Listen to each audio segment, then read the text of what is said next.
6,000 here in Pennsylvania alone in the last 2.5 years. That's more jobs in 2 years than any president has created in a 4-year term.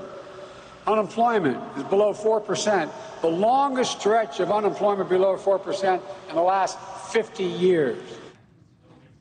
That's President Biden in Pennsylvania today making the case for his re-election. And to be fair, as the president says, by almost all the usual markers, the economy is doing well, but Americans don't buy it.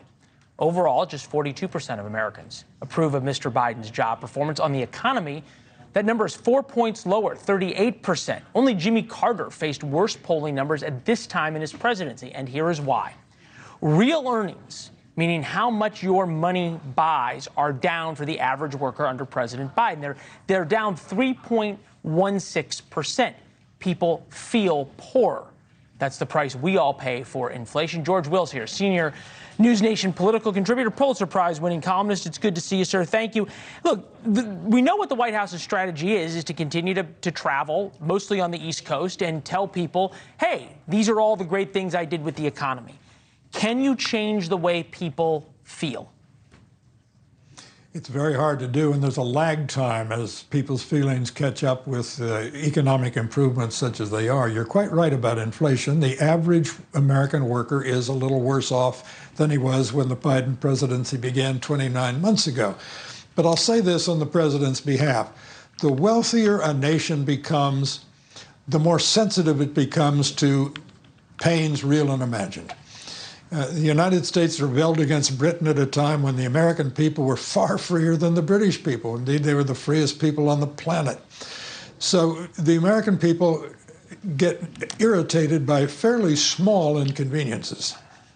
Yeah, it's a very good point in terms of the amount of pain the American people right now are used to dealing with compared to perhaps what they were willing to deal with in the past. As we look forward to the re-election, when you and I will talk a lot, I feel as though Republicans are getting closer to, but have not yet gotten the smoking gun that connects the quid pro quo of the Biden corruption scandals that they've always promised, right?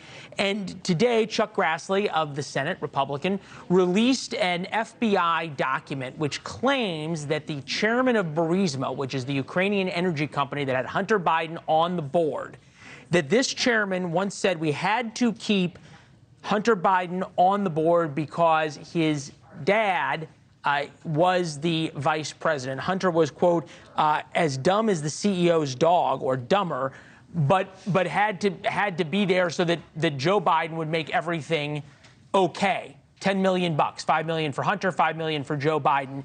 And then there is this clip from when the now president was neither president nor vice president, the interim years, in which he seemed to say he did some favors for Burisma. Take a listen. And I'm going to be leaving here, and I think it was, 6 hours? I said, I'm leaving in 6 hours. If the prosecutor's not fired, you're not getting the money. Oh, son of a got fired. And they put in place someone who was solid at the time. All right. Is this the quid pro quo?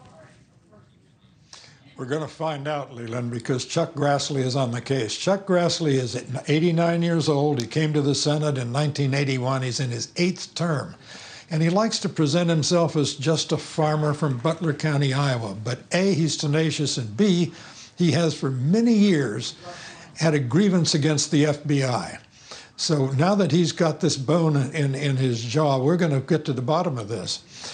We're going to go down the list of the, 37, 38, 39, however many shell companies there were created by Hunter Biden and others. You only create shell companies when you're trying to hide the trail of money. Well, follow the money is the old axiom in Washington. So no one believes that Burisma or any of the Chinese companies involved here was interested in Hunter Biden because of Hunter Biden's commercial genius. They were after Hunter Biden's father. Thanks for watching. Go to newsnationnow.com to find NewsNation on your television provider. And don't forget to subscribe. Click the red button to get more of NewsNation's fact-driven, unbiased coverage.